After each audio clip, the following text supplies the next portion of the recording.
Hi guys, welcome to Freedom in a Budget and another episode of Dumping Debt Fridays. This is a video that I do every Friday where I answer your financial questions. So if you have any questions for me, please leave them in the comments below or on another video or on Facebook, Instagram, Twitter, any social media platform, email. I will be happy to answer them for you.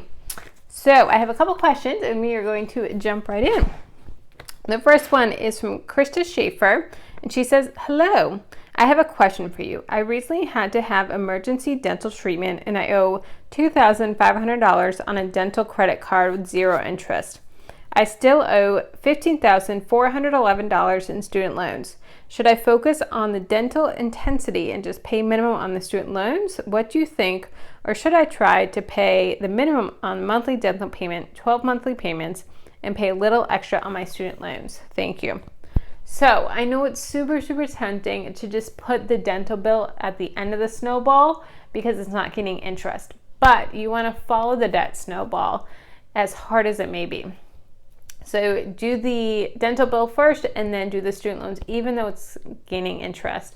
I know that it's super tempting, but Dave always talks about how it's not about the math or how much money you're going to save. It's about the mindset. It's about getting out of debt and just having those wins and keeping you focused and not just kind of giving up and then going back to paying minimums.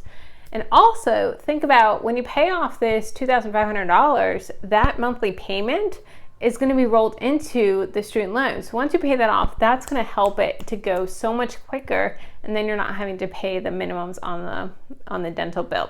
So please still stay with the debt snowball and just get rid of that dental bill. And especially if it's a credit card, you don't want to get that. No. So hope that helps. Thrifty Kid asks, anything in particular you're looking forward to or treating yourself when your debt is completely paid off? Two things. First is a new computer. My computer is terrible. It's an old Asus and it doesn't work well. Like I can't even run Excel on it. I have to do Excel on my work computer. I can't do awesome budget spreadsheet videos like I want to. I can't edit on it. It's just, I can just do internet, which pretty basic.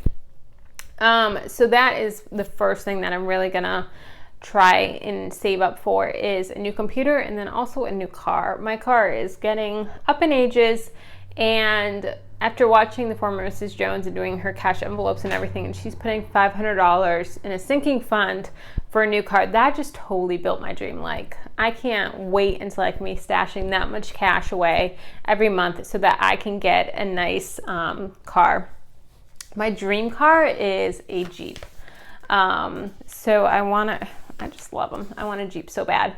So I'm actually going to start looking at Jeeps online, because when you have that dream in front of you, it just helps you to get that laser focus, to zoom in on it, to get out of debt quicker when you have that goal. So I'll be looking up a used Jeep and just kind of building that dream for myself. I probably will print it out and put it on my fridge or cubicle or something, just to always be looking at it. Last one, Woodsmith Treasures asks, what is the hardest money decision you've ever had to make? So this is a tough one. I'm going to try not to cry. So what was it? Probably Piper's 2. So it was about 3 years ago. I went out with some friends after church. We went to this little, it's like a turtle rehab place. It's called Gumbo Limbo. And when I came home that day, Simba, my cat, was sick. Just not himself. Wouldn't move. If you touched him, he yelped. It was bad. It was a Sunday, so all vet places were closed. And so I called around and found an emergency vet place. And took him to the emergency vet place. And they said that their office visit was $60. This was before Dave Ramsey I was doing it. And so I said, okay, I can afford $60. So took him in, and I don't know why.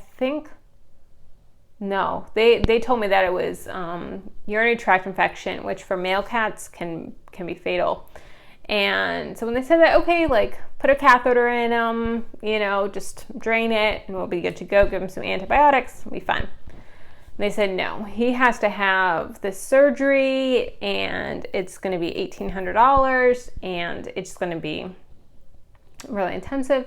And even if we do the surgery, it's not going to guarantee that it's going to fix it for good. Like it could come back in another year, 2 years, 5 years, who knows? The only way to permanently fix it is if they do the special operation that's almost like a sex change operation on the cat to take out all these other organs. And my best friend growing up back home, her dad is a vet. So we called him, I talked to him, and he said, Kelly, it sounds like what they're doing is what I would do as well. And so I'm sitting there crying and just petting him. And I just kept on thinking back to when I was in Sunday school that morning. And we were talking about being good stewards of our money. And I was like, I don't know how I'm going to do this. Like, I can't afford $1,800. And to be honest, I didn't even have $1,800 in the bank account.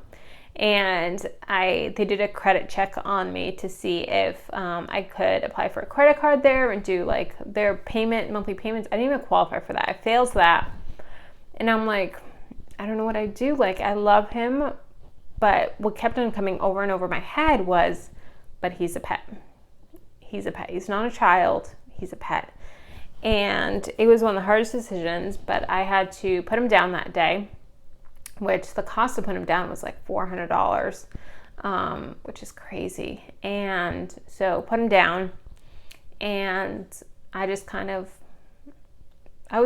it stunk. It was bad, but I was at peace with it. And I knew that that's what I had to do for him because he was suffering so much. I couldn't afford the surgery. I couldn't. They said that if I didn't do the surgery, it would probably be within 24 hours. So I knew I had to do it. So that is probably the hardest money decision I've ever had to do.